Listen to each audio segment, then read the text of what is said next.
Quality. You know, Shawn Porter is value for money. Shawn Porter and Adrian Granados, they're both value for money. Shawn Porter basically made Granados bamboozled. Adrian Granados.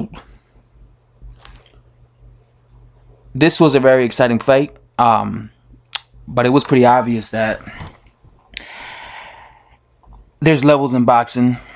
You know, I said in my final thoughts of this fight that this fight was going to last the distance because Shawn Porter's not a big puncher and Adrian Granados has a lot of heart. You know, he's a very mentally strong fighter. I got the prediction right. I said Shawn Porter, because he's a level above Adrian Granados in terms of skill set, he's going to win. But he won't be able to knock out someone like Adrian Granados because Adrian Granados has a lot of heart. I've never seen Adrian Granados wilt under pressure. And that's exactly what happened. Adrian Granados, you know, he was, you know, showboating a lot, showing a lot of machismo. But he was getting hit all night against Shawn Porter, Showtime Shawn Porter. Shawn Porter was dogging him. Like anytime Shawn Porter does what he normally does, he fights rugged. He's all up in a guy's grill. He goes on the inside like every time he fights someone. But he would also switch it up. Then he will go on the back foot. Every time Shawn Porter would go on the inside against Granados, he would pin Granados against the ropes. Granados would have his back against the ropes, and he would just beat him down. And Granados having heart and a lot of machismo, he would like stand up to Porter and act like, yeah, this is nothing. But in reality, he was getting beat up. Granados doesn't really fight like a smart fighter. He's not really a bright fighter. I mean, just compare. Look at Shawn Porter. You know, Shawn Porter gets sloppy and he's rough, but Shawn Porter is smart enough to like go on the back foot at times to show that, to like avoid getting hit cleanly in the face. But Granados is is a guy that he has the ability to do that. He did it against Adrian Broner, but he doesn't have the but he resorts to just coming forward with his head in the air. He was getting hit with left hooks all night. He did catch Porter a bunch of times, but Porter's a guy that he tends to come in recklessly at times, and that's why he got caught. But I told you guys, this is going to be easy money. Porter dogged him. A lot of guys out here saying that Granados is never going to be a champion. In boxing, heart is a very important thing, but you also have to have skills.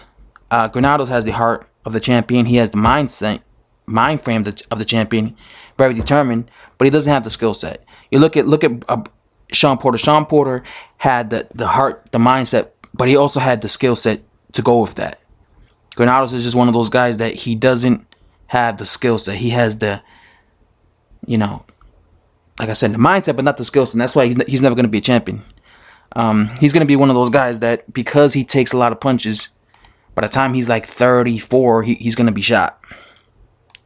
He needs to work on his defense, dude. Cannot be taking punches like that.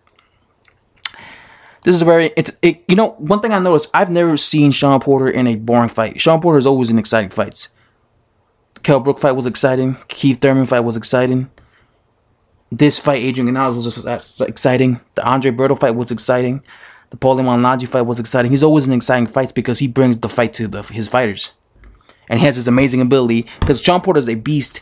He's like a little juggernaut. He has this amazing ability to go on the inside and rough a guy up and just tear him to shreds on the inside. I've always been impressed by Shawn Porter's inside fighting. He's a top-notch. You want to see a top-notch inside fighter? Shawn Porter's a top-notch inside fighter. He also has amazing conditioning.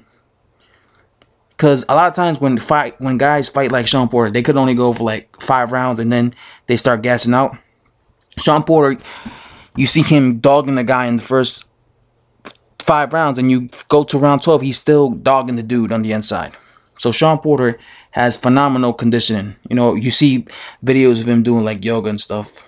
That probably helps because like he has like phenomenal conditioning. He could go 12 rounds fighting in the same pace. But like I said, he switches it up. He doesn't just, a lot of people just think like he's a come forward aggressive guy that just breaks his opponents down and like fights and like does a football style and goes on the inside. But he also, like I said, he showed it in this fight, in the Granados fight. He goes on the back foot. He could box.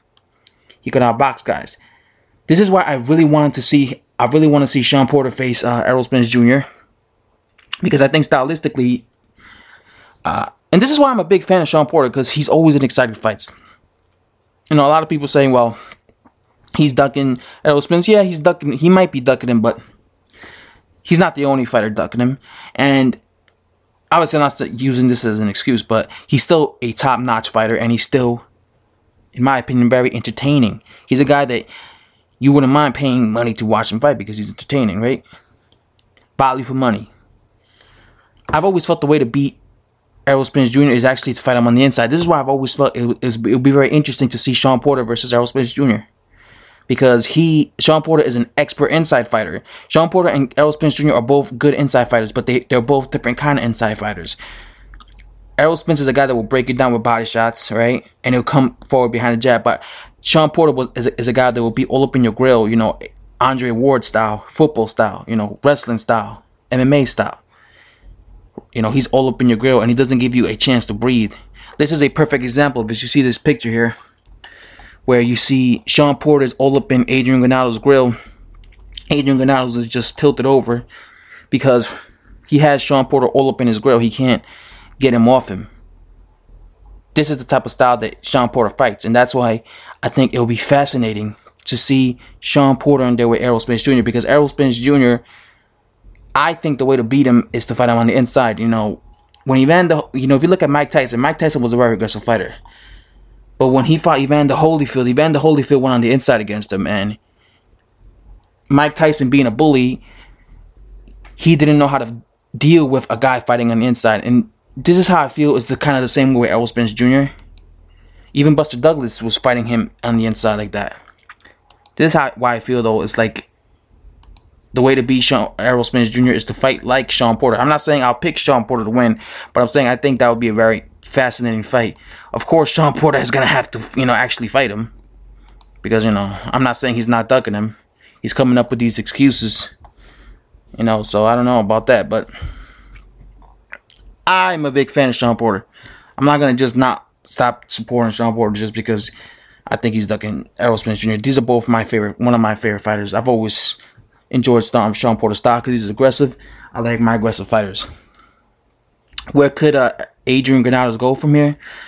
You know, people will still want to see him because he's a entertaining guy. Even though he doesn't have the skills to be a champion, in my opinion, ever, he's still entertaining. So I just think he has to work on his defense. And of course, Shawn Porter probably wants Danny García next, or he's gonna wait for Keith Thurman because this was a title eliminator for the WBC welterweight strap, and he already won a title eliminator against Andre Berto, so he's definitely gonna be waiting for the Keith Thurman fight.